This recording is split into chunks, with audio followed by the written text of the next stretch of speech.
Hello everyone, it's Melissa and welcome back to my channel. On today's tutorial, we will be designing with the SoftFlex Company mystery kit for November in Gingerbread. So I went ahead and ordered 2 of these kits because it was just so much fun. I have the bead mix here and there's a couple beads that I have from my other set. So I'm just going to be opening up this bead mix. We'll be using the SoftFlex color and garnet. And I'm going to mix my metals a little bit with this bronze and gold, but I feel it works really well for just that holiday season and the gingerbread colors. And then I'll be using golds. So we're going to open our bead mix. This kit was jam-packed full of goodies. And this bead mix, I'll leave links down below in the description box for any products that are still available on SoftFlexCompany.com. These boho beads are just beautiful. And Jesse James Beads makes exclusive bead mixes for SoftFlex Company for their design kits, for customer appreciation, and sometimes they'll do matching bead strands with it as well. So even though they're by Jesse James Beads, they're from SoftFlex and they're exclusive. So we're going to use these ones here. I just feel it just gives that pop of sparkle to it. We just sort out our little beads here. And also in the description down below, I'll leave a link to my unboxing video for this wonderful kit. Get this adorable little silver gingerbread charm. So we're pulling out just these crystals and these bead caps. Love the little gingerbreads in here as well. Super fun. And a little pop of pink. So we've got 8 of those. And then we're going to pull out these bronze beads, because we're going to use those for our projects. And then everything else is going to be used for a different project. Just put these back in a little bag here. And I'm also using the red check glass, and those were an exclusive to this mix. We're going to have our gingerbread here as our star. And she's side drilled. So we just have to make sure that the beads we're going to use, like we'll have earmuffs, will go on the side. Be adding in these brown beads, and they are 8mm agate, and they were in the SoftFlex Customer Appreciation swag bag. I feel they'll just fit in and they'll be a nice little combination. So we're going to add one of those beads on each side, and we're going to add in these crystals. Now, instead of just putting them in like that, we have the bead caps. So I'm going to just kind of put the bead caps on top of them and sandwich that crystal in. It's going to look like a little detailed bead.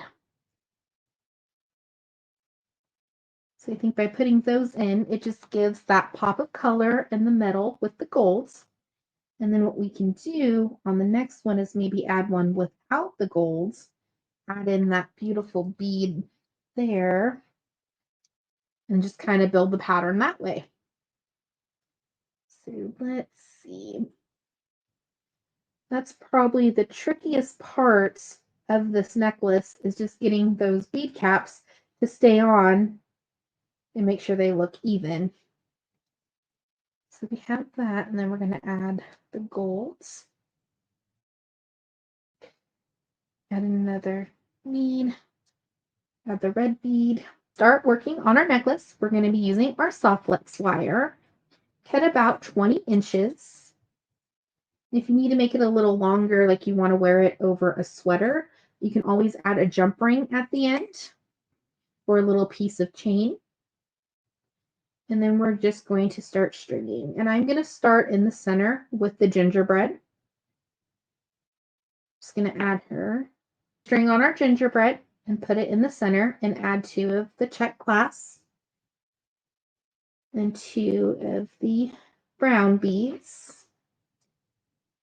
Now for these, we're going to string on the bead cap first. If you try to string it all together, it's probably not going to line up. And we're going to string on the bead and just kind of press it down in there. And then we're going to add it again, the second bead cap. And you'll see how it just kind of overlays. Just like that. And it might be a little bit loose until we add more beads and attach our clasp. Just gives it a nice little metal touch to our necklace. We're going to put on 2 more of our brown beads and then 2 more of the brown crystals without adding bead caps.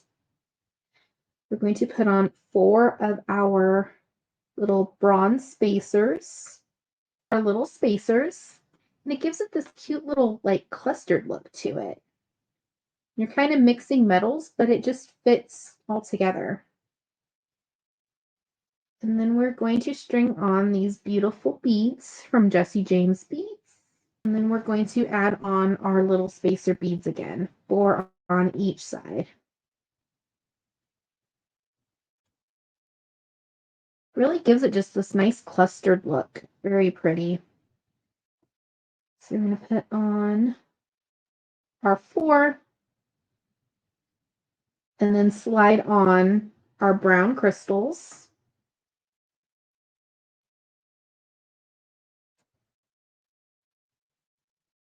Just like that. And then see our little bead caps are cooperating now.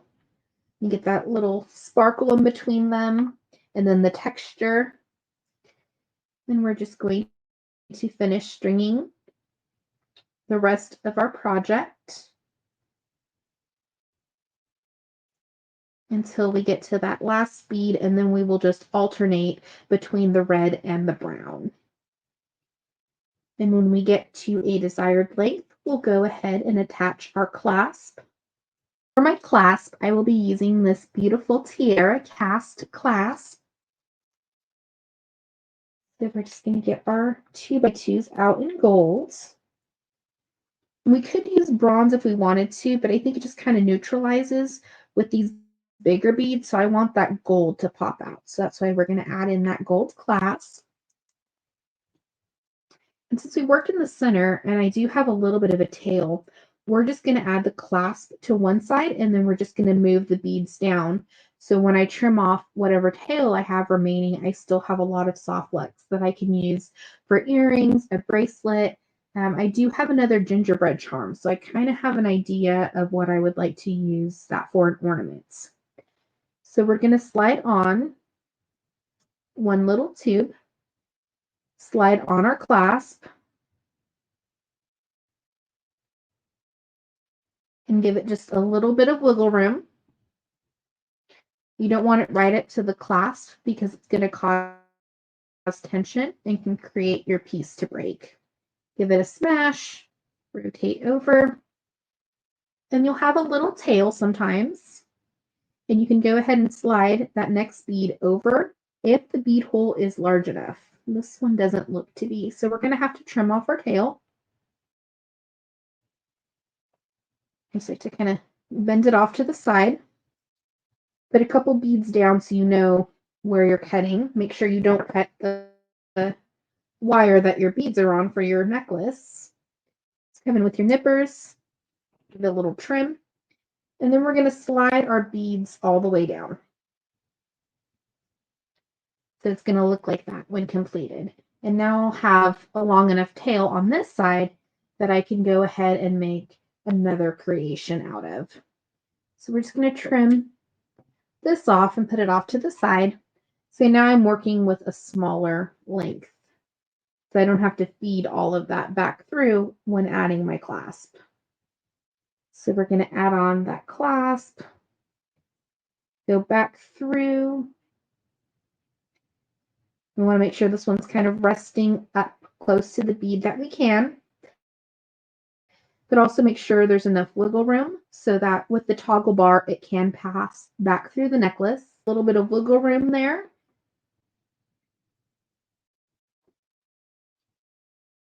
A little bit of wiggle room.